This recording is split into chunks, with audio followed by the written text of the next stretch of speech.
Hare Krishna, Krishna Krishna, Hare Hare, Hare Rama, Rama Rama, Hare Hare, Hare Krishna, Krishna Krishna, Hare Hare, Hare Rama, Rama Rama, Hare Hare, Hare Krishna, Krishna Krishna, Hare Hare, Hare Rama, Rama Rama, Hare Hare, Hare Krishna, Krishna Krishna, Hare Hare, Hare Rama, Rama Rama, Hare Hare.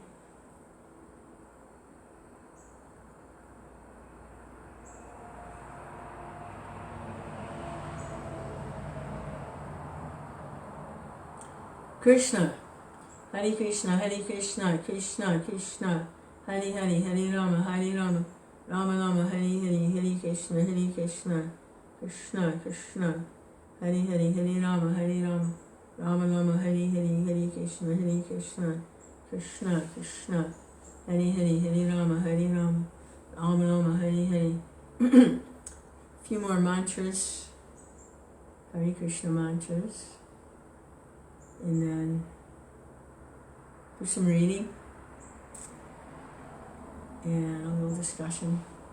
Hare Krishna, Krishna Krishna, Hare Hare, Hare Rama, Rama Rama, Hare Hare, Hare Krishna, Krishna Krishna, Hare Hare, Hare Rama, Rama Rama, Hare Hare, Hare Krishna, Krishna Krishna, Hare Hare, Hare Rama, Rama Rama, Hare Hare, Hare Krishna, Krishna Krishna, Hare Hare, Hare Rama, Rama Rama, Hare Hare, Hare Krishna, Krishna Krishna, Hare Hare, Hare Rama, Rama Rama, Hare Hare, Hare Krishna, Krishna Krishna, Hare Hare, Hare Rama, Rama Rama, Hare Hare. All anyone ever needs is just this transcendental sound vibration. Names of God composed in a specific way and infused, saturated with a particular mood of service to God. The names of God are always absolute, but this particular mantra is composed a certain way and is infused with this mood of devotion, of love and separation. Hare Krishna, Krishna Krishna, Hare Hare, Hare Rama, Rama Rama, Hare Hare, Hare Krishna, Krishna Krishna, Hare Hare, Hare Rama, Rama Rama, Hare Hare, Hare Krishna, Krishna Krishna, Hare Hare, Hare Rama, Rama Rama, Hare Hare, Hare Krishna, Krishna Krishna. The vibration is non-different from the personality of Godhead. Hey Madhu, Hare Krishna. Haven't seen you in a while. Thanks for stopping by. Hare Krishna, Krishna Krishna, Hare Hare, Hare Rama, Rama Rama, Hare Hare, Hare Krishna, Krishna Krishna, Hare Hare, Hare Rama, Rama Rama, Hare Hare, Hare Krishna, Krishna Krishna, Hare Hare, Hare Rama, Rama Rama, Hare Hare, Hare Krishna, Krishna Krishna. Just chanting Hare Krishna, there's nothing like it. There's nothing else like chanting this vibration, this mantra. Hare Krishna, Krishna. Everything else has got like a beginning, it's got an end, and it requires a lot of thinking about and arranging and planning, and it's basically under the modes of material nature. It has a beginning, it stays for a little while, and then it's gone. But this mantra, it's an eternal vibration, and non-different from the Lord. It saturates, everything is saturated with this vibration. Hare Krishna. Hare Krishna, Krishna Krishna, Hare Hare, Hare Rama, Rama Rama, Hare Hare. One way to look at the names that are in there, Hare, Krishna, and Rama, is Krishna. If you take it apart in Sanskrit, Krish means birth, and na is a negative. So it means no more birth and death. Krishna, Krishna, no more birth and death. Krishna, Krishna. Krishna is a person, but the name has that in it. It also means the most attractive, it's dark complected. It has a lot of meanings, and one of them is no more birth and death. Krishna, Krishna, Krishna, eternal, no more birth and death. And looking at Rama is Krishna. And Krishna, it's just like different forms of Krishna can be in there, like Balarama, Parashurama, Ramachandra. But Rama, to look at it like doing the Sanskrit thing with it, it's the reservoir of pleasure. So no more birth and death, reservoir of pleasure. No more birth and death, reservoir of pleasure. And Hare addresses the devotional energy of the Lord, to be a servant, be engaged in devotion, devotional mood, loving mood. No more birth and death, reservoir of pleasure. Hare Krishna, Krishna Krishna, Hare Hare, Hare Rama, Rama Rama, Hare Hare, Hare Krishna, Krishna Krishna, Hare Hare, Hare Rama, Rama Rama, Hare Hare, Hare Krishna, Krishna Krishna. In one, Prabhupada describes the chanting is like a child calling out for the mother. Hare Krishna, Krishna, a child, innocent, helpless child, infant, baby, whatever, is calling out, crying out for the mother. Hare Krishna, Krishna Krishna, Hare Hare, Hare Rama, Rama Rama, Hare Hare, Hare Krishna, Krishna Krishna, Hare Hare, Hare Rama, Rama Rama, Hare Hare, Hare Krishna, Krishna Krishna, Hare Hare, Hare Rama, Rama Rama, Hare Hare, Hare Krishna, Krishna Krishna, Hare Hare, Hare Rama, Rama Rama, Hare Hare, Hare Krishna. Oh mind, please, just accept what's favorable for this calling out, this chanting. Please, just accept what's favorable. If you have to do some thinking, let's think like that. Become my friend, dear mind. Don't take me over here to this problem and that problem. Let's just think in a way that keeps us focused on this calling out, okay? Hare Krishna. Thank you. Hare Krishna, Krishna Krishna, Hare Hare, Hare Rama, Rama Rama, Hare Hare, Hare Krishna, Krishna Krishna, Hare Hare, Hare Rama, Rama Rama, Hare Hare, Hare Krishna, Krishna Krishna, Hare Hare, Hare Rama, Rama Rama, Hare Hare, Hare Krishna, Krishna Krishna, Hare Hare, Hare Rama. Yay, Jocelyn, Haribo, Hare Krishna. Hare Krishna, Krishna Krishna, Hare Hare, Hare Rama, Rama Rama, Hare Hare. Just trying to make friends with my mind, Dear mind, please, just accept what's favorable for this calling out, this chanting. Don't think a bunch of other stuff, okay?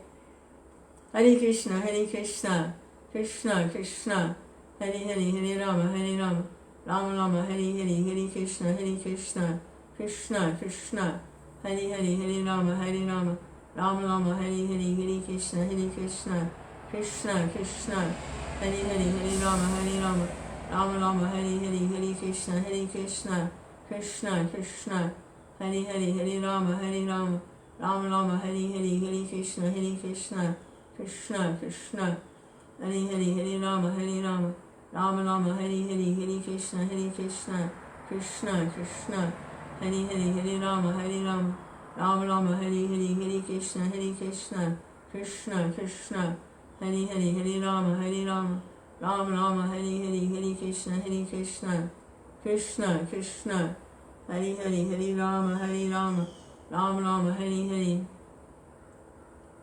Hare Krishna, Krishna Krishna, Hare Hare, Hare Rama, Rama Rama, Hare Hare, Hare Krishna, Krishna Krishna, Hare Hare, Hare Rama, Rama Rama, Hare Hare, Hare Krishna, Krishna Krishna, Hare Hare, Hare Rama, Rama Rama, Hare Hare. What was Prahlad Maharaj doing when his father threw him into a pit of poisonous snakes? What was he doing? He was chanting Hare Krishna.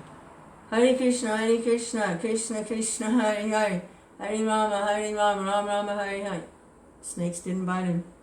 Hare Krishna, Krishna Krishna, Hare Hare, Hare Rama, Rama Rama, Hare Hare, Hare Krishna, Krishna Krishna, Hare Hare, Hare Rama, Rama Rama, Hare Hare.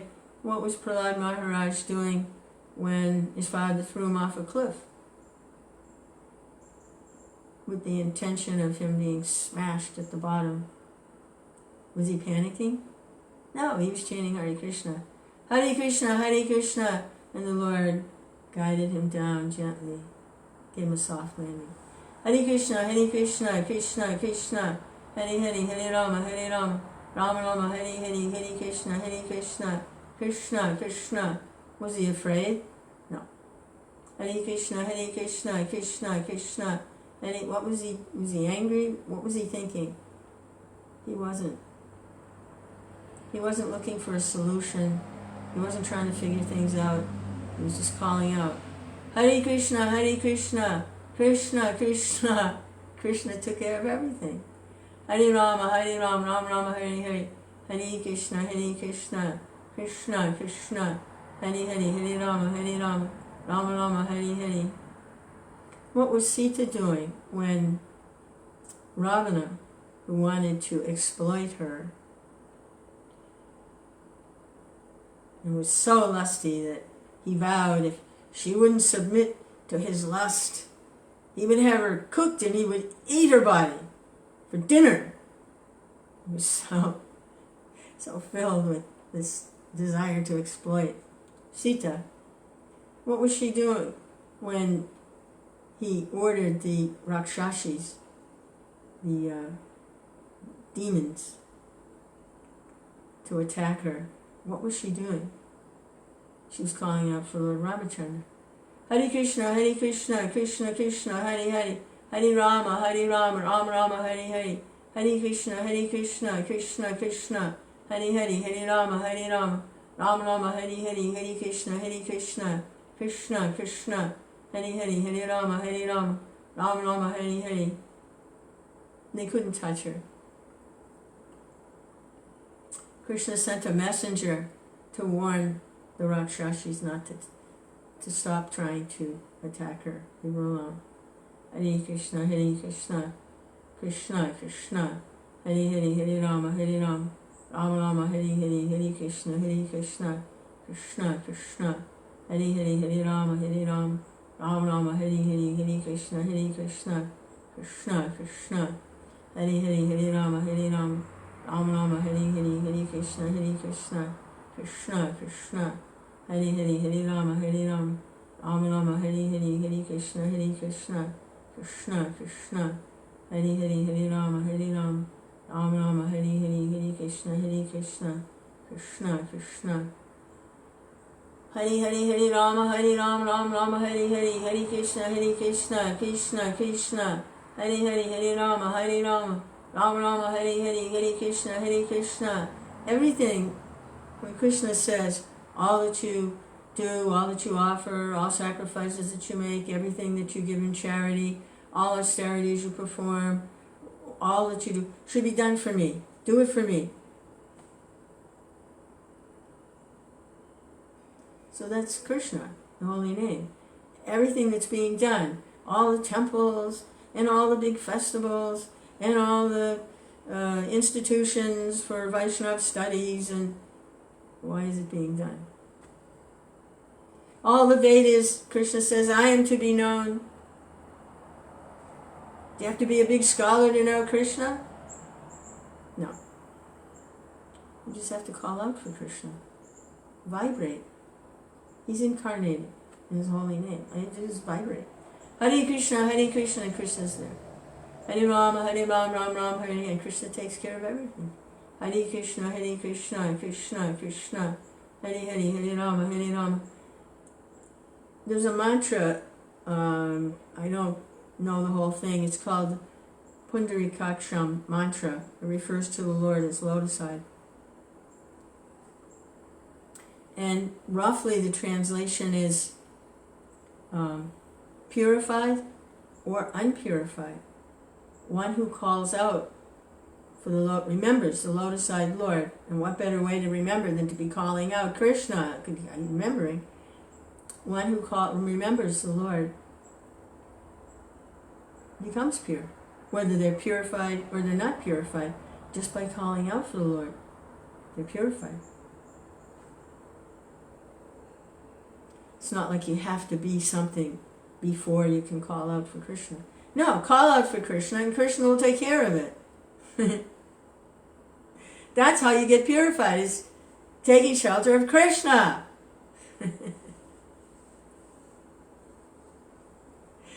Hare Krishna, Krishna Krishna. It doesn't depend on anybody's approval or it's causeless mercy. Hare Krishna, Krishna Krishna, Hare Rama, Rama, Hare. And to help people along the way get to that point, there are so many programs and activities, and the Acharyas, they set up different systems to try and help to get to a point where, like, there's a verse that describes someone who goes to a sacred place, a holy place, a pilgrimage, just to take a bath in the river there, is described as being really still just an animal consciousness, not really transcendental at all. The purpose for going to a holy place is there might be someone there who's advanced in spiritual life, and they might hear something from them or make a connection with them and get the mercy. That's the real reason to go to a festival. Well, you just go to a festival to eat a big plate of prasadam? Well, it's nice. But we were just reading the other day that someone who just eats prasadam or prepares prasadam so that they can have prasadam and makes it very opulent, and they're really not controlling their tongue at all. It's kind of like a business deal with Krishna, like Krishna's a Coke machine, put $1 in and get a Coca-Cola out, It's just a business deal. The real purpose of prasadam is to control the tongue, is to prepare it and offer it in love and devotion, and make an action to offer to Krishna. And Krishna says, if you offer with love and devotion, I'll accept it. Otherwise, he doesn't have any appetite. What does he want with a pakora, chutney? It's like, you're not interested in anything. If it's just kind of like some material sense gratification, he's not interested in that. So if it's offered, he accepts the love and devotion, and the action of the cooking and the preparing is just a way to express the love and devotion. It's a way to show the love and devotion. That's how you exchange love, is you give something to someone, you show them, I love you. That's how you show people. And then they give something as a little gift back to you, like that. It's not, what am I going to get out of this, Hare Krishna. It's simply an expression of love. It's not meant for just sense but sense gratification is there automatically because we have senses. And if it's prepared nicely, then it's going to taste good, right, on that level also. But that's not the only reason. Hare Krishna, Krishna Krishna, Hare Rama, Rama Rama, Hare Krishna, Krishna Krishna, Hare Rama, Rama Rama, Hare Hare, Hare Krishna. So a taste develops for the chanting also. A taste. It's not a material taste. It's a spiritual exchange of love between the Jiva soul and the big soul, Krishna. It's an exchange of love. Hare Krishna, Hare Krishna, Krishna Krishna, Hare Hare. Prabhupada said if you're chanting Hare Krishna, Krishna's dancing on your tongue. Hare Krishna, Hare Krishna, Krishna Krishna, Hare Hare, Hare Rama, Hare Rama. Rama Rama, Hare Hare, Hare Krishna, Hare Krishna. Krishna Krishna, Hare Hare, Hare Rama, Hare Rama. Rama Rama, Hare Hare, Hare Krishna, Hare Krishna. Krishna Krishna, Hare Hare, Hare Rama, Hare Rama. No more birth and death. The reservoir of pleasure. Hare Krishna, Hare Rama. Hare Krishna, Hare Krishna, Krishna Krishna. Hare Hare, Hare Rama, Hare Rama. Rama Rama, Hare Hare. Krishna. Oh, Bhagavad Dasi, thanks for stopping by.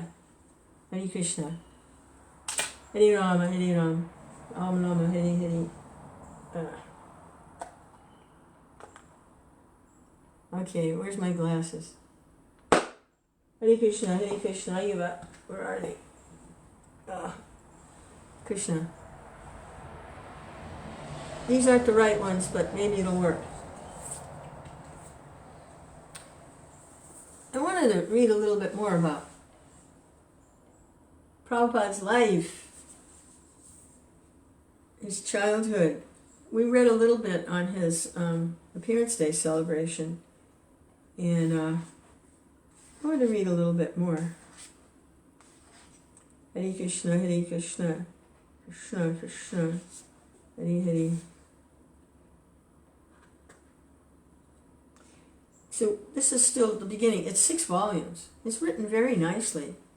And Satsvarupa Maharaj, who was Prabhupada's personal secretary for many, many years in the beginning, transcribing his dictations of Bhagavatam and other books, and traveled with Prabhupada, cooked for Prabhupada. He was his personal servant and secretary. And he interviewed as many devotees as there were that had something that they could offer for him to put in these volumes, so that we can have all in one set the Life of Prabhupada. And so this is in the very beginning, when he's still young. This is his childhood. So Jai Srila Prabhupada. Abai was enamored. At that time, his name was Abai Charan Dey. He wasn't Bhaktivedanta Swami Prabhupada. He was Abai Charan Dey. So Abai was enamored with the Rath Yatra festivals of Lord Jagannath held yearly in Calcutta. The really big Rath Yatra is in Jagannath Puri, but there was significant Rath Yatras that were held around India, and Calcutta is a big city. They had big Rath Yatra also. The biggest, and this is all like around the turn of the century. This is like late 1800s, early 1900s. The biggest Calcutta Rath Yatra was the Mullaks, and that's the family Prabhupada was associated with, the Mullaks. So the biggest Calcutta Yatra was the Mullaks, with 3 separate carts bearing the deities of Jagannath, Baladev, and Subhadra. Beginning from the Radha Govinda temple, the carts would proceed down Harrison Road for a short distance and then return. The Mullaks would distribute large quantities of Lord Jagannath's prasad to the public on this day. Rath Yatra was held in cities all over India, but the original gigantic Rath Yatra, attended each year by millions of pilgrims, took place 300 miles south of Calcutta at Jagannath Puri. For centuries at Puri, 3 wooden carts, 45 feet high, had been towed by the crowds along the 2-mile parade route in commemoration of one of Lord Krishna's eternal pastimes. Abai had heard how Lord Chaitanya himself, 300 years ago, had danced and led ecstatic chanting of Hare Krishna at the Puri Rath Yatra festival. Abai would sometimes look at the railway timetable or ask about the fare to Vrindavan and Puri, thinking about how he would collect money and go there. He's just a little kid. Abai wanted to have his own cart and to perform his own Rath Yatra, and naturally he turned to his father for help. Gaur Mohan agreed, but there were difficulties. When he took his son to several carpenter shops, he found that he could not afford to have a cart made. On the way home, Abai began crying, and an old Bengali woman approached and asked him what the matter was. Gaur Mohan explained that the boy wanted a Rath Yatra cart, but they couldn't afford to have one made. "Oh, I have a cart," the woman said. What a coincidence. And she invited Gaur Mohan and Abai to her place and showed them the cart. It looked old, but it was still operable, and it was just the right size, about 3 feet high. Gaur Mohan purchased it and helped to restore and decorate it.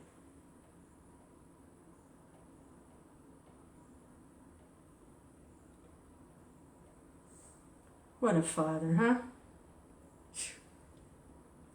Prabhupada says that everything he learned about practicing Krishna consciousness and about Krishna was from his father, except for one thing, which he got from his spiritual master, was the importance of the books, seeing that the books got published and distributed.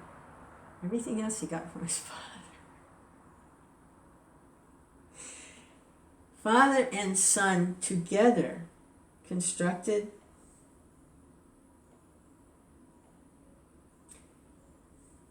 So I'm thinking, you have to know, Prabhupada later on is responsible for getting these different Rath Yatras going all around the world. And now they're everywhere. There's one in a couple of weeks here in Florida, in Clearwater, Florida, Rath Yatra. So from his childhood, it was his relationship. He's very much connected to his father with all of this Rath Yatra. So I'm seeing Prabhupada riding the Rath Yatra cart. I believe he sat in Subhadra's cart in San Francisco in the mid-70s.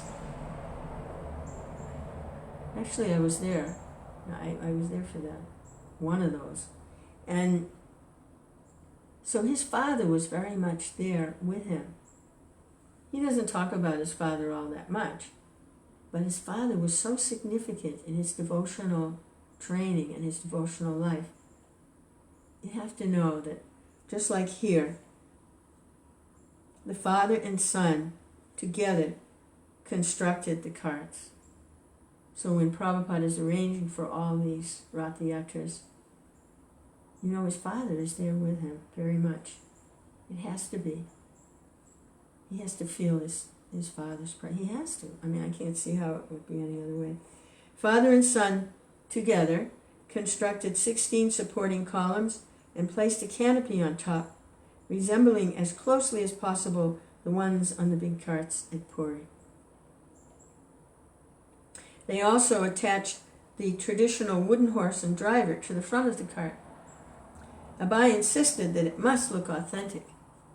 Gaur Mohan bought paints, and Abai personally painted the cart, copying the Puri originals.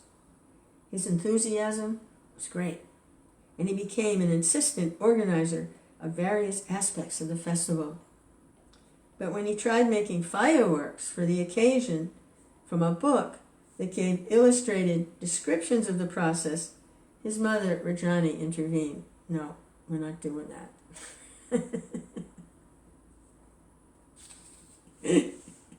Hare Krishna. Abai engaged his playmates in helping him, especially his sister Baba Tarini. And he became their natural leader. Responding to his entreaties, amused mothers in the neighborhood agreed to cook special preparations so that he could distribute the prasadam at his Rath Yatra festival. Like the festival at Puri, Abhai's Rath Yatra ran for 8 consecutive days. His family members gathered and the neighborhood children joined in a procession, pulling the cart, playing drums and kartals and chanting.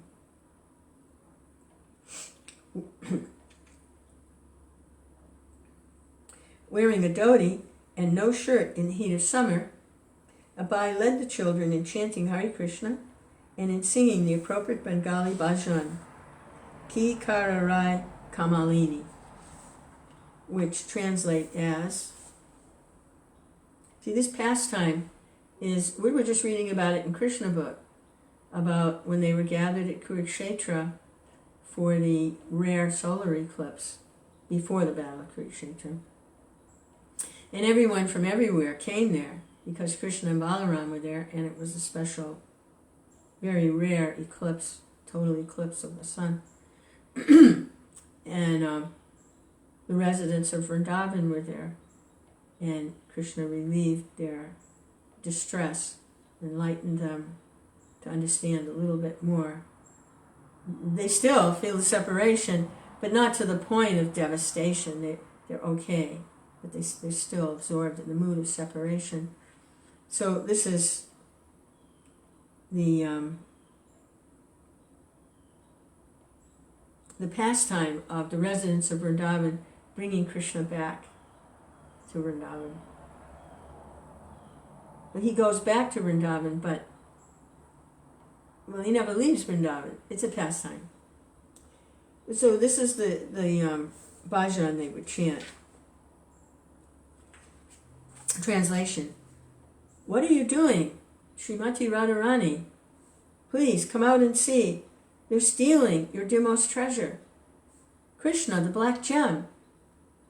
If the young girl only knew, the young boy Krishna, treasurer of her heart, is now forsaking her. Hare Krishna, Hare Krishna, Krishna Krishna. Abhay copied whatever he had seen at adult religious functions, including dressing the deities, offering the deities food, offering arti with a ghee lamp and incense, and making prostrated obeisances.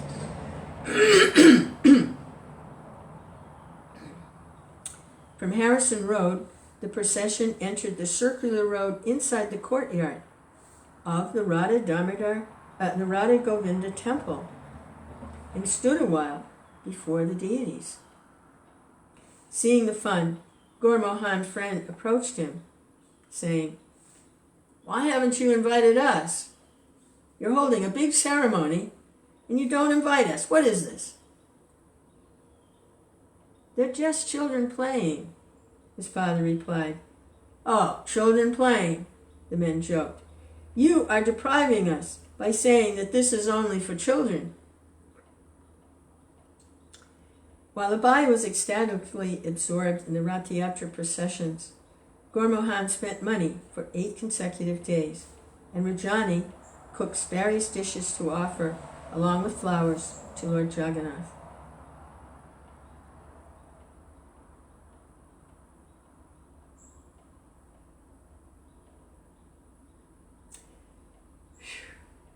Although,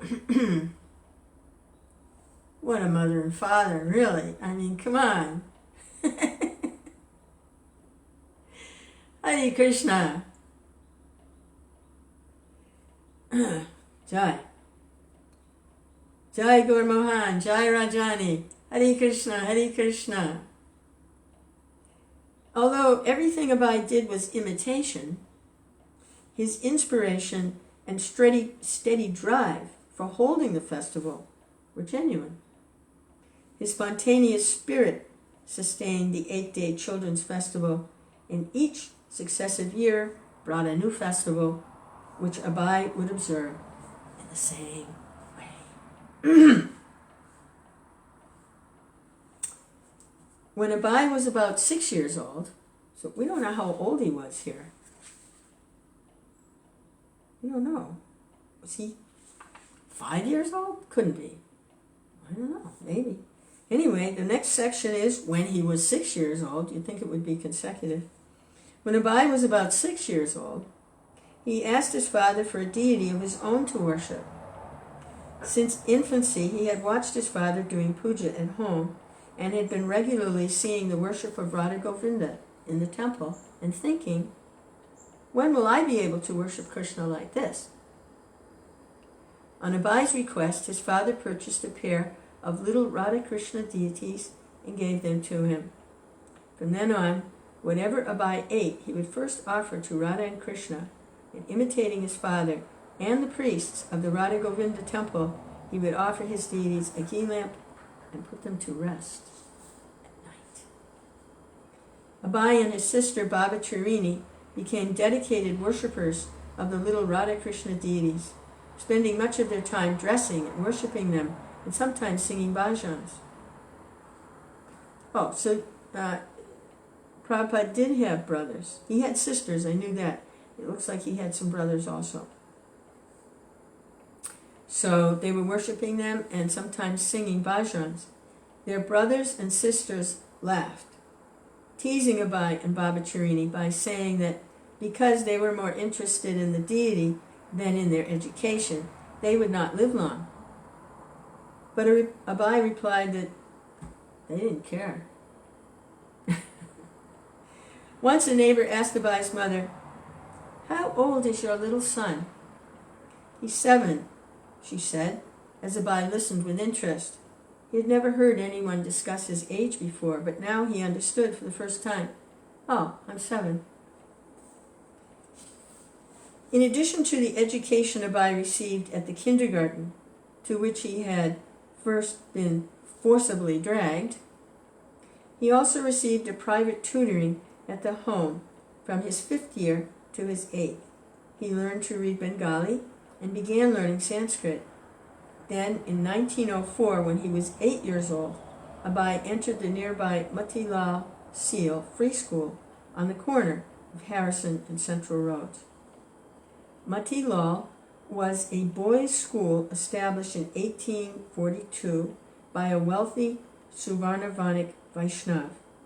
The building was stone, 2 stories, surrounded by a stone wall.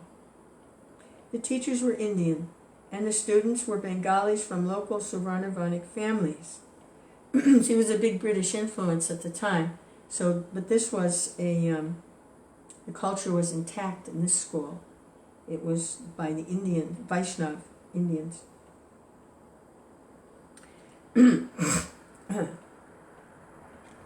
Dressed in their dhotis and kirtas, the boys would leave their mothers and fathers in the morning and walk together in little groups, each boy carrying a few books and his tiffin. A tiffin is a little stainless steel container. Keep food in, keep your lunch. Inside the school compound, they would talk together and play until the clanging bell called them to their classes. The boys would enter the building, skipping through the halls, running up and down the stairs, coming out to the wide front veranda on the 2nd floor until their teachers gathered them all before their wooden desks and benches for lessons in math, science, history, geography, and their own Vaishnava religion and culture. Classes were disciplined and formal. Each long bench held 4 boys who shared a common desk with 4 inkwells. If a boy was naughty, his teacher would order him to stand up on the bench. A Bengali reader the boys studied was the well-known Folk Tales of Bengal, a collection of traditional Bengali folk tales, stories a grandmother would tell local children. It was tales of witches, ghosts, tantric spirits, talking animals, saintly Brahmins, and sometimes wicked ones, heroic warriors, thieves, princes, princesses, spiritual renunciation, and virtuous marriage. In their daily walks to and from school, Abai and his friends came to recognize, at least from their childish viewpoint, all the people who regularly appeared in the Calcutta streets. Their British superiors, traveling about usually in horse-drawn carriages. Everybody else had, what do you call those? Bicycle. It's not a horse that moves it, it's a guy on a bicycle, and there's a little seat where a couple people can sit in the back. But the British, they had horse-drawn. They were the superiors, they were the rulers at the time. India was occupied by British rule. All the people who regularly appeared, and their British superiors traveling about usually in horse-drawn carriages. They saw the hackney drivers, the bunghees who cleaned the streets with straw brooms, and even local pickpockets and prostitutes who stood on the street corners.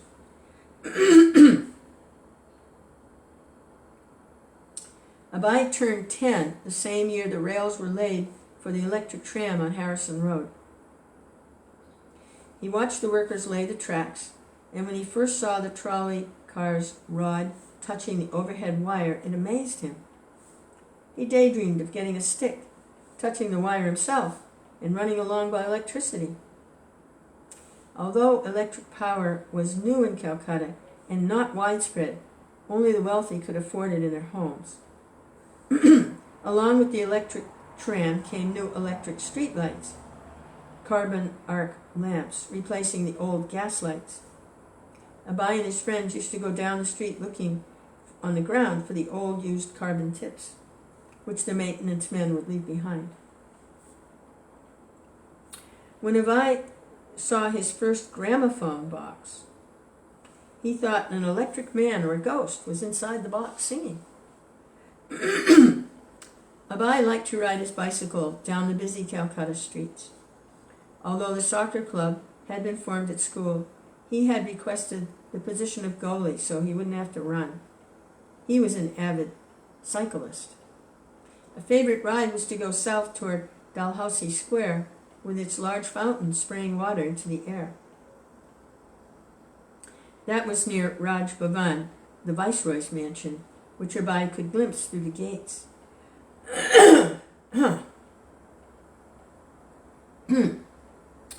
Riding further south, he would pass through the open arches of the Maidan, Calcutta's main public park, with its beautiful flat green land spanning out towards Chowrangi and the stately buildings and trees of the British quarter. The park also had exciting places to cycle past. The racetrack, Fort William, the stadium. The Maidan bordered the Ganges, known locally as the Hooghly, and sometimes Abai would cycle home along its shores. Here he saw numerous bathing ghats with stone steps leading down into the Ganges, and often with temples at the top of the steps. There was the burning ghat where the bodies were cremated, and close to his home, a pontoon bridge that crossed the river into the city of Howrah. So we get a glimpse of what life was like, what the surroundings were for Abai in the early 1900s, when he was 10 at the time. They were just getting electricity. At age 12, though it made no deep impression on him, Abai was initiated by a professional guru. The guru told him about his own master, a great yogi, who had once asked him, "What do you want to eat?" Abai's family guru had replied, "Fresh pomegranates from Afghanistan." "All right," the yogi had replied, "go into the next room." And there he had found a branch of pomegranates, ripe as if freshly taken from the tree. A yogi. So this was a professional guru, and he was just like a mystic yogi. Prabhupada wasn't particularly impressed with the magic tricks. He was worshipping Radha and Krishna. He wasn't. So the guru was trying to impress. Anyway. A yogi who came to see Abai's father said he had once sat down with his own master and touched him, and had been transported within moments to the city of Dwarka by yogic power. Prabhupada wasn't impressed by all of this. Gaur Mohan did not have a high opinion of Bengal's growing number of so-called sadhus, the non-devotional impersonalist philosophers, the demigod worshippers, the ganja smokers, the beggars. But he was so charitable that he would invite these charlatans into his home. Every day, Abai saw many so-called sadhus, as well as some who were genuine, come to eat in his home as guests of his father. And from their words and activities, Abai became aware of many things, including the existence of yogic powers. At a circus, he and his father once saw a yogi tied up hand and foot and put into a bag. The bag was sealed, put into a box, which was then locked and sealed. But still, the man came out. Abai, however, did not give these things much importance compared to the devotional activities his father had taught him, his worship of Radha Krishna, and his observance of Rath Yatra. So there's a little bit more, a couple more paragraphs, and that will be it for the childhood section. Hindus and Muslims lived peacefully together in Calcutta, and it was not unusual for them to attend one another's social and religious functions. They had their differences, but there had always been harmony. So when trouble started, Abai's family understood it to be due to political agitation by the British. Abai was about 13 years old when the first Hindu-Muslim riot broke out. He did not understand exactly what it was, but somehow he found himself in the middle of it. So this is Prabhupada now. Prabhupada speaking, he's going to give an account of what happened. So Srila Prabhupada says, all around our neighborhood on Harrison Road were Mohammedans. The Mullik house and our house were respectable. Otherwise, it was surrounded by what is called Kasbah and Basti, so probably kind of a low-class neighborhood. So the riot was there, and I had gone to play. I did not know that the riot had taken place in Market Square. I was coming home, and one of my class friends said, "Don't go to your house. That side is rioting now." We lived in the Mohammedan quarter, and the fighting between the two parties was going on. But I thought, maybe it was something like two gundas, hoodlums, fighting. I had seen one gunda once stabbing another gunda, and I had seen pickpockets. They were our neighborhood men. So I thought it was like that. That's what's going on. But when I came to the crossing of Harrison Road and Holiday Street, I saw one shop being plundered.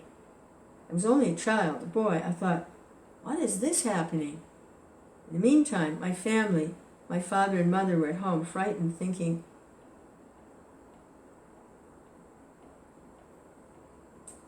something about Prabhupada's parents, just, Krishna, the child has not come. They became so disturbed. They came out of the home expecting, where's the child coming from? Where is he? He says he was 13 at the time. So what could I do? When I saw the rioting, I began to run towards our house. And one Mohammedan, he wanted to kill me. He took his knife and ran after me. But I passed somehow or other. I was saved. So as I came running before our gate, my parents got back their life. So without speaking anything, I went to the bedroom, and it was in winter. And without saying anything, I lay down, wrapped myself with a quilt. Later, rising from bed, questioning, is it ended? The riot is ended? Krishna.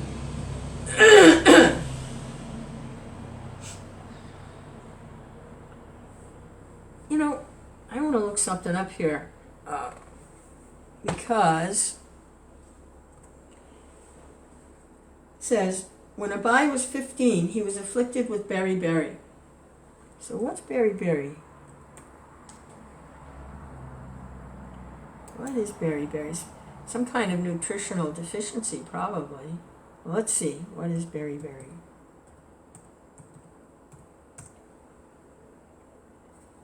Yeah, it's a deficiency of thiamine, B1. It affects the muscles and nervous system and the heart.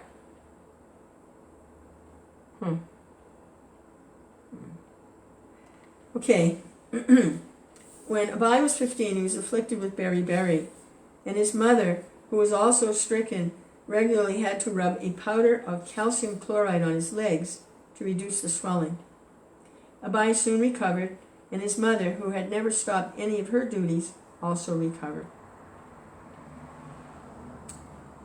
But only a year later, at the age of 46, his mother suddenly died. Her passing away was an abrupt lowering of the curtain, ending the scenes of his tender childhood. His mother's affectionate care, her prayers and mantras for his protection, her feeding and grooming him, her dutifully scolding him, her passing affected his sisters even more than him, though it certainly turned him more towards the affectionate care of his father. He was already 16, but now he was forced to grow up and prepared to enter on his own into worldly responsibilities. His father gave him solace. He instructed Abai that there was nothing for which to lament. Soul is eternal, and everything happens by the will of Krishna. So he should have faith and depend on Krishna. Abai listened and understood. So Gaur Mohan lost his wife. Hare Krishna. Krishna Chaitanya. Hare Krishna, Hare Krishna, Krishna Krishna.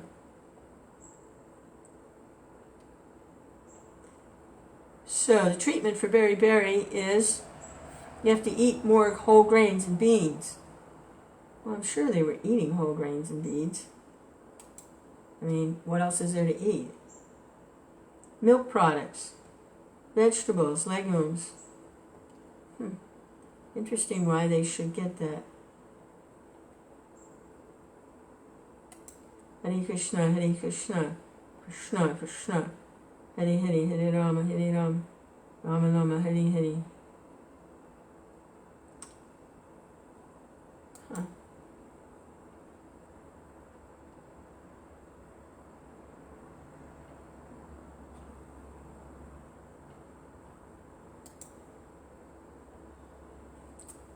Hare Krishna, Hare Krishna.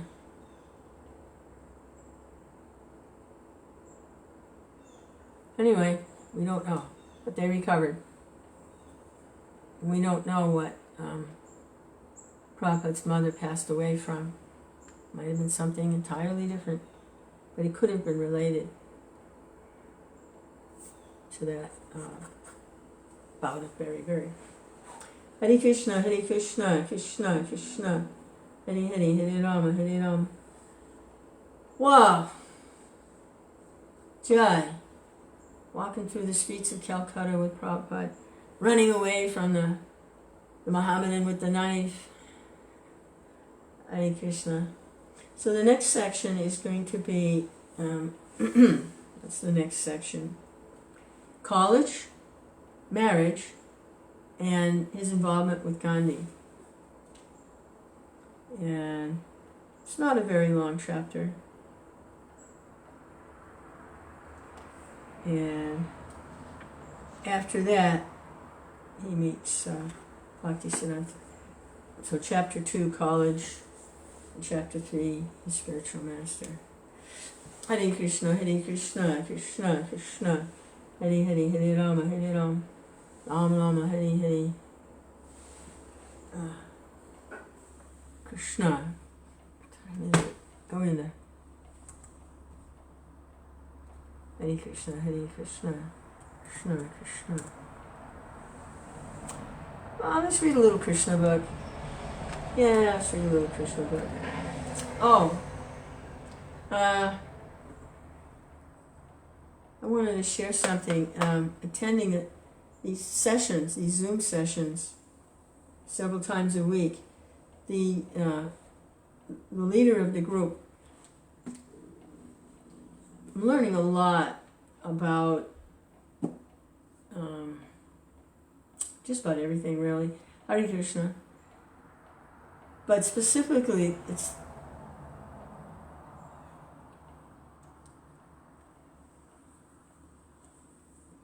when Krishna consciousness is challenged, or Prabhupada's presentation of Krishna consciousness is challenged by other groups who also focus on Krishna, but they challenge something Prabhupada says. Like last night, there was some discussion about, it's the old bugaboo, and it comes up all the time, that the Jiva soul has never actually been with Krishna, has never actually had a personal relationship with Krishna. That's something they've never really ever experienced, and now they've been seed-like form forever, and now they're starting to sprout, and they're going to go. That's an argument. That's not Prabhupada's position, but that's an argument some Vaishnavas take. And Prabhupada's position and his teaching is, no, we're in the spiritual world right now, but we can't perceive it because we're covered by this cloud of material nature, material energy, and we're distracted by it. Once we become freed from our attachment to trying to engage with the material stuff and the distraction, then we'll realize that actually we are in the spiritual world. And we become free from that cloud. It's more like Prabhupada's presentation, that our actual eternal position is in loving service to the Lord, in a personal relationship. But we've forgotten it because we're distracted. So how can you defeat that? They have their thing, and so one of the ways I saw that this leader of the group dealt with it is that Prabhupada is very consistent. He's not just saying this. Sometimes the argument is, well, it was just a preaching tactic Prabhupada used. It's not really true. It's just a preaching tactic. There's so much for preaching tactics. The best preaching tactic is called pure preaching. That's the best preaching tactic. Just preach purely. That's where it's at. So what I saw, what he did was that he, the speaker, he stood on the ground that Prabhupada is consistent. And you find Prabhupada's teaching about this. Where did we come from? We didn't come from anywhere. We're there already. We're just not conscious of it because we're distracted by this covering. We're there already. It just needs to get cleansed from this cloud of illusion. And then we realize, okay. So, the argument that he used, he didn't even try to, find scriptural quotes and count, tit for tat, He didn't even do that. He just said that, well, Prabhupada is consistent. And this is the position he takes whenever this topic comes up. And this is how he's always preaching back to Godhead. Become cleansed of the covering. Reawaken. And this is Prabhupada's preaching. So Prabhupada is our authority, and that we accept that. It was interesting that he didn't even try to, just... The argument he was using was Prabhupada's consistency. It's consistent.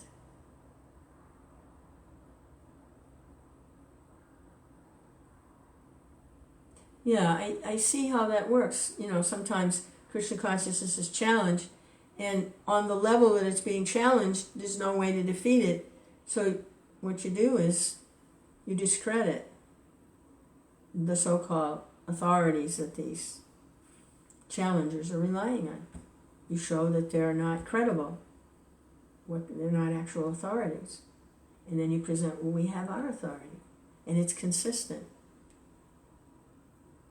So you don't have to get into, fisticuffs and try to, verse for verse, tooth for tooth, nail for nail, eye for eye. You don't have to do all of that. Who's right? Interesting.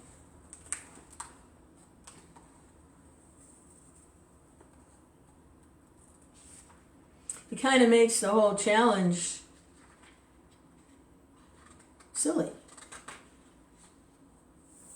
It's like not even a challenge worth going there over.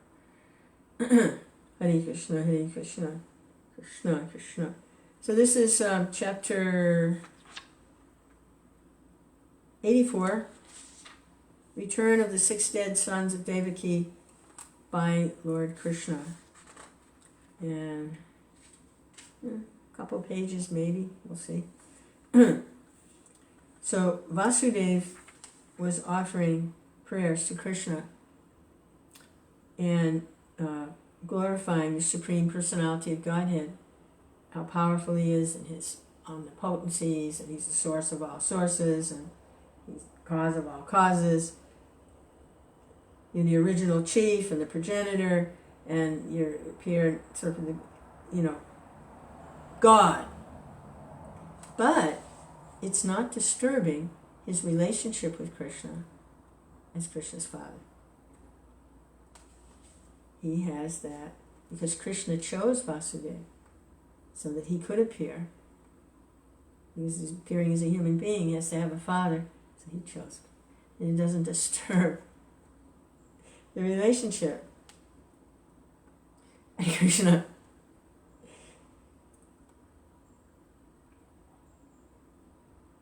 So Vasudeva was in the complete perfection of life in considering Lord Krishna and Balaram to be his sons. But because the sages assembled in the place of pilgrimage at Kurukshetra had spoken about the Lord as the supreme cause of everything, Vasudeva simply repeated it out of his love for Krishna and Balaram. Lord Krishna did not wish to detract from his relationship with Vasudeva as father and son. Therefore, in the very beginning of his reply, he accepted the fact that he is the eternal son of Vasudeva, and that Vasudeva is the eternal father of Krishna. After this, Lord Krishna informed his father of the spiritual identity of all living entities. He continued, this is Krishna, my dear father, everyone, including myself, my brother Balaram, as well as all the inhabitants of the city of Dwarka, and the whole cosmic manifestation, is exactly as you have explained. But all of us are also qualitatively one. Lord Krishna intended for Vasudeva to see everything in the vision of a Mahabhagavata, a first-class devotee. A first-class devotee sees all living entities are part and parcel of the Supreme Lord, and that the Supreme Lord is situated in everyone's heart. In fact, every living entity has spiritual identity. Every living entity has spiritual identity. But in contact with material existence, he becomes influenced by the material modes of nature. He becomes covered by the concept of bodily life, forgetting his spirit soul is of the same quality as the Supreme Personality of Godhead. One mistakenly considers one individual to be different from another simply because of their material bodily coverings. Because of differences between bodies, the spirit soul appears before us differently. Lord Krishna then gave a nice example in terms of the 5 material elements. The total material elements, namely the sky, the air, the fire, the water, and the earth are present, those are the gross elements, are present in everything in the material world, whether in an earthen pot, or in a mountain, or in the trees, or in an earring. These 5 elements are present in everything, in different proportions and quantities. A mountain is a gigantic form of the combination of these 5 elements. A small earthen pot is of the same elements, but in a smaller quantity. Therefore, all material items, although in different shapes or different quantities, are of the same ingredients. Similarly, the living entities, beginning from Lord Krishna and including Vishnu Tattva, millions of Vishnu forms, and the living entities in different forms, beginning from Lord Brahma down to the small ant, are all of the same quality in spirit. Some are great in quantity, and some are small, but qualitatively they are of the same nature. It is therefore confirmed in the Upanishads that Krishna, or the Supreme Lord, is the chief among all living entities, and he maintains them and supplies them with all necessities of life. Anyone who knows this philosophy is in perfect knowledge. The Vedic version, Tattvamasi, thou art the same, does not mean that everyone is God, but it means everyone is qualitatively of the same nature as that of God. Yeah, the impersonalists, they see Tattvamasi, which translates, thou art the same. They say, oh, we're the same. In quality, not quantity. After hearing Krishna speak the entire philosophy of spiritual life in an abbreviated summation, Vasudeva was exceedingly pleased with his son. Being thus elated, he could not speak, but remained silent. In the meantime, Devaki, the mother of Lord Krishna, sat by the side of her husband. Previously, she had heard that both Krishna and Balaram were so kind upon their teacher that they had brought back the teacher's dead sons from the clutches of the superintendent of death, Yamaraj. Since she had heard this incident, she had been also thinking of her own sons who were killed by Kamsa, and while remembering them, she became overwhelmed with grief.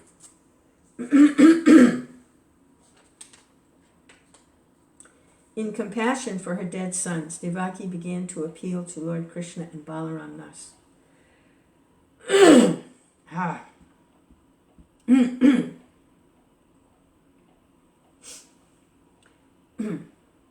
My dear Balaram, your very name suggests that you give all pleasure and all strength to everyone. Your unlimited potency is beyond the reach of our minds and words. And my dear Krishna, you are the master of all mystic yogis. I know that you are the master of the Prajapatis like Brahma and his assistants, and you are the original personality of Godhead divine. I also know for certain that you have descended to annihilate all kinds of miscreants who have been misled in the course of time. They have lost control of their minds and senses, fallen into the quality of goodness, and have deliberately neglected the direction of the revealed scriptures by living a life of extravagancy and impudency. You have descended on the earth to minimize the burden of the world by killing such miscreant rulers. My dear Krishna, I know that Mahavishnu, who is lying in the causal ocean of the cosmic manifestation, and who is the source of this whole creation, is simply an expansion of your plenary portion. Creation, maintenance, and annihilation of this cosmic manifestation are being effected only by your plenary portion. I am therefore taking shelter of you without any reservation. I have heard that when you wanted to reward your teacher, Sandipani Muni, he asked you to bring back his dead son. You and Balaram immediately brought him from the custody of Yamaraj, although he had been dead for a very long time. By this act, I understand you to be the Supreme Master of all mystic yogis. I am therefore asking you to fulfill my desire in the same way. In other words, I am asking you to bring back all my sons who were killed by Kamsa. Upon your bringing them back, my heart will be content, and it will be a great pleasure for me just to see them once. After hearing their mother speak in this way, Lord Balaram and Krishna immediately called for the assistance of Yogamaya and started for the lower planetary system known as Sutala.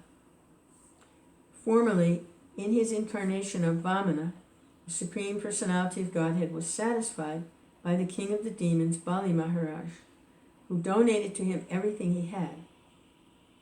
Bali Maharaj was then given the whole of Sutala for his residence and kingdom. Now, when this great devotee, Bali Maharaj, saw that Lord Balaram and Krishna had come to his planet, he immediately emerged in the ocean of happiness. As soon as he saw Lord Krishna and Balaram in his presence, he and his family members stood up from their seats, bowed down at the lotus feet of the Lord. Bali Maharaj offered Lord Krishna and Balaram the best seat he had in his possession, and when both lords were seated comfortably, he began to wash their lotus feet. He then sprinkled the water on his head and on the heads of his family members.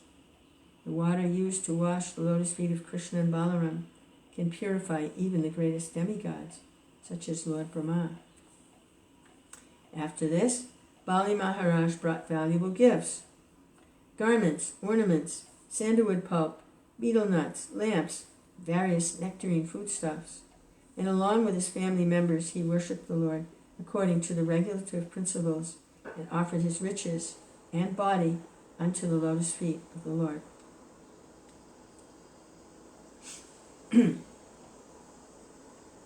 King Bali was feeling such transcendental pleasure that he repeatedly grabbed the lotus feet of the Lord and kept them on his chest.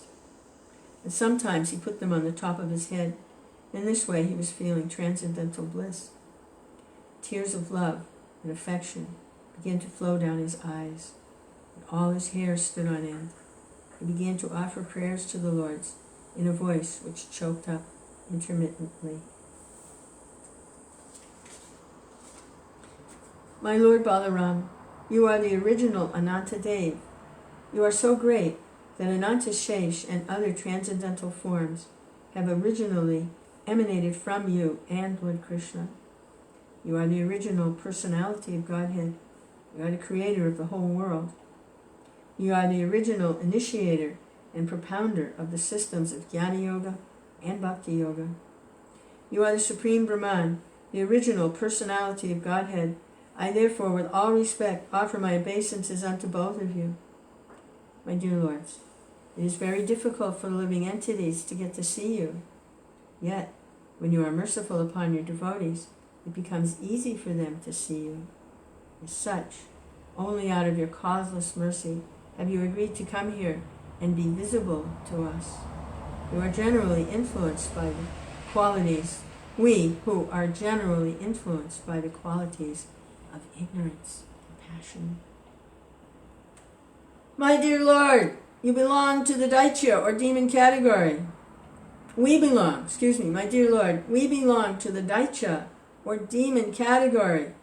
The demons or demonic persons, the Gandharvas, the Siddhas, the Vidyadhars, the Charanas, the Yakshas and the Rakshasas, the Pishakas, the ghosts and the hobgoblins, are incapable by nature of worshipping you or becoming your devotees. Instead of becoming your devotees, they simply become impediments on the path of devotion. But, opposed to them, you are the Supreme Personality of Godhead, representing all the Vedas and situated in the mode of uncontaminated goodness. Your position is always transcendental. For this reason, some of us, although born of the mode of passion and ignorance, have taken shelter of your lotus feet and become devotees. Some of us are actually pure devotees. Some of us have taken shelter of your lotus feet, desiring to gain something from devotion. By your causeless mercy only, we demons are in direct contact with your personality. This contact is not possible even for the great demigods. No one knows how you act through your Yogamaya potency. Even demigods cannot calculate the expanse of the activities of your internal potency. So how is it possible for us to know it? I therefore place my humble prayers before you. Please, be kind to me, who am fully surrendered unto you, and favor me with your causeless mercy, so that I may simply remember your lotus feet, birth after birth. My only ambition is that I might live alone, just like the Paramahamsas, who, traveling alone here and there, in great peace of mind, depend simply upon your lotus feet. I also desire that if I have to associate with anyone, they may be only your pure devotee and no one else, because your pure devotees are always well-wishers of all living entities.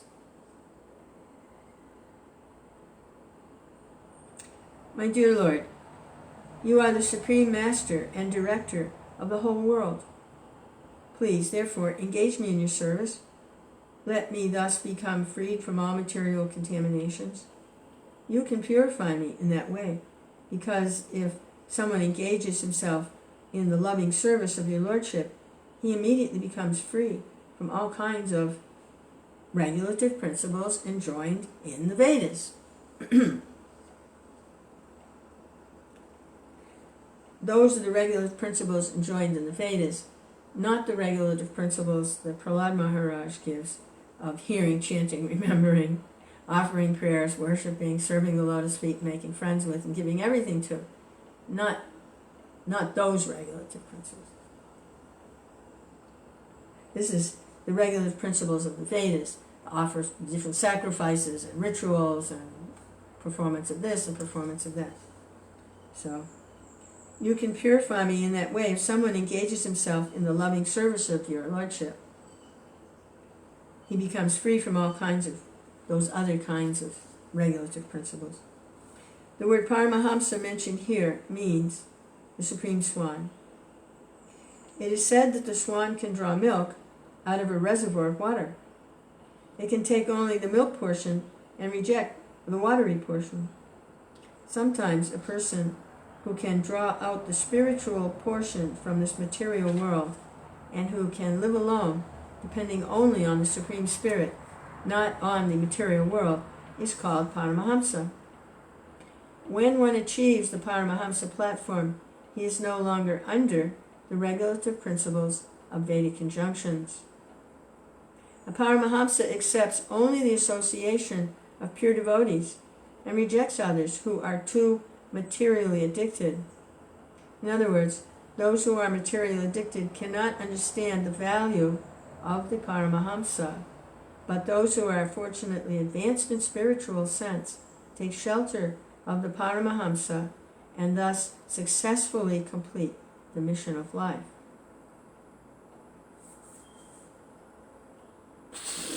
Hare Krishna. After Lord Krishna heard the prayers of Bali Maharaj, he spoke as follows. My dear king of the demons, in the millennium of Swayambhuva Manu, the Prajapati known as Marichi begot 6 sons, all demigods, in the womb of his wife, Urna.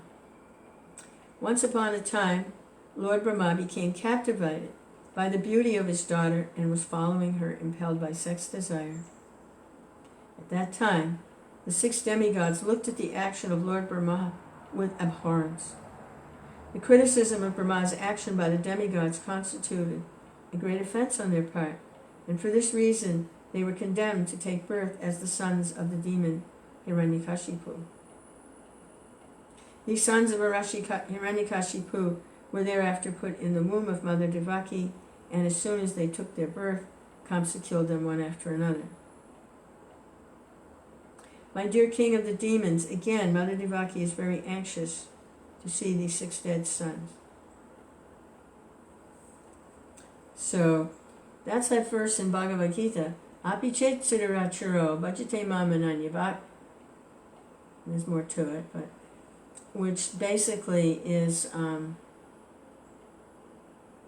even if one commits the most abominable action, if he's engaged in devotional service, hearing, chanting, remembering, but he slipped on the material platform, he slipped into something, but he's engaged, in hearing, chanting, and remembering Krishna consciousness, then he's still to be regarded saintly, and it's to be understood that very shortly he will be rectified. Krishna will rectify the situation. So Lord Brahma, in the beginning of the creation, he slipped. He became attracted to his own daughter with sex. He had sex desire for his own daughter, and he was following her around. So these 6 sons of Marichi, they were demigods, saw this and they became disgusted, and they were offensive to Lord Brahma, even though Brahma was doing something quite unacceptable. But he was later corrected. It's material world. So this criticism of Brahma's action by the demigods was a great offense, and they were condemned to take birth as the sons of Hiranyakashipu. Later, they were put into the womb of Devaki, and as soon as they took birth, Kamsa killed them. My dear king of the demons, this is Krishna speaking, again, Mother Devaki is very anxious to see these 6 dead sons again, and she is very much aggrieved on account of their early death at the hands of Kamsa. I know that all of them are living with you. I have decided to take them with me in order to pacify my mother Devaki. After seeing my mother, all these 6 conditioned souls will become liberated, and thus, in great pleasure, they will be transferred to their original planet. The names of the 6 conditioned souls are follow: Smara, Ugita, Parisbanga, Patanga, Shudrabrit, and Grini. They will be again reinstated in their former position as demigods. After thus informing the king of the demons, Krishna stopped speaking, and Bali Maharaj understood the Lord's purpose. He worshipped him sufficiently, and thereafter Lord Krishna and Balaram took away the 6 conditioned souls and returned to the city of Dwarka, where he presented them as little babies before his mother Devaki. Mother Devaki became overwhelmed with joy and was so ecstatic in motherly feeling that immediately milk began to flow from her breast, and she fed the babies with great satisfaction. She began to take them on her lap again and again, smelling their heads and thinking. So they, these 6 souls, they were living in Sutala Loka. It's a hellish planet because of their offenses. And here, because of Krishna's mother, Devaki, they were brought back so they could be liberated. She began to take them on her lap again and again, smelling their heads and thinking, "He has gotten my lost children back." For the time being, she became overpowered by the energy of Vishnu, and in great motherly affection, she began to enjoy the company of her lost children. The milk from the breast of Devaki was transcendental nectar, because the same milk had been sucked by Lord Krishna. As such, the babies who sucked the breast of Devaki, which had touched the body of Lord Krishna, immediately became self-realized persons. The babies therefore began to offer their obeisances unto Lord Krishna, Balaram, their father Vasudeva, and mother Devaki, and after this they were immediately transferred to their respective heavenly planets. Hare Krishna. The other thing that was discussed in this group that meets, one of the devotees brought up the point that when we hear something like totally fantastic, like to me this is totally fantastic, I accept it. It's just totally fantastic. And I don't say I have like a whole lot of realization about these kinds of activities. I accept it. So what this other devotee said, she said when she sees something like this, she just puts it on the shelf and lets it sit there. She accepts it. and she has faith that in the future there'll be more realization. She'll actually get realization of what she's just heard. It'll become realized knowledge. So, for me, this is one of those things I'd like to get a whole lot more realization about this. This seems fantastic, but I just have to kind of let it sit on the shelf. Hare Krishna. Krishna. You kind of get little glimpses of what's going on here, because this is devotional activity. It's not material activity, it's devotional. So, after they departed, Devaki became stunned with wonder that her dead children had come back and had again been transferred to the respective planets.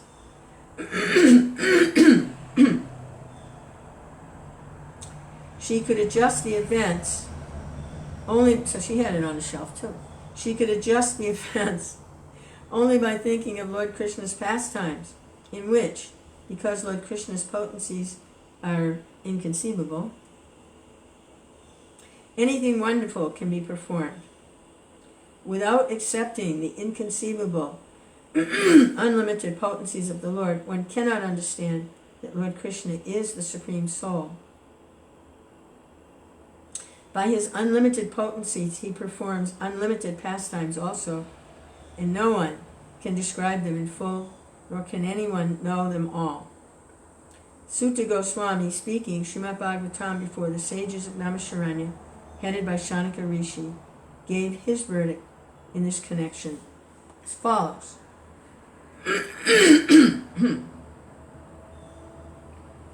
So Sutta Goswami, addressing the sages at Naimisharanya, says, Great sages, please understand that the transcendental pastimes of Lord Krishna are all eternal. They are not ordinary narrations of historical incidents. Such narrations are identical with the Supreme Personality of Godhead himself. Anyone, therefore, who hears such narrations of the Lord's pastimes becomes immediately free from the contamination of material existence.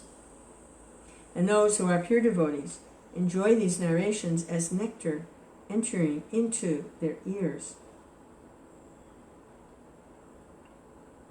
Now Prabhupada says, such narrations were described by Sukadeva Goswami, the exalted son of Vyasadeva, and anyone who hears them, as well as anyone who describes them for the hearing of others, becomes Krishna conscious. It is only the Krishna conscious persons who become eligible for going back home, back to Godhead. Hare Krishna, Krishna Krishna, Hare Hare, Hare Rama, Rama Rama, Hare Hare. Such narrations are identical with the Supreme Personality of Godhead. The narrations themselves. Transcendental sound vibrations. Like the holy name, these pastimes are transcendental sound vibrations. Hare Krishna. Govinda Hare. Hare Krishna, Hare Krishna. Krishna.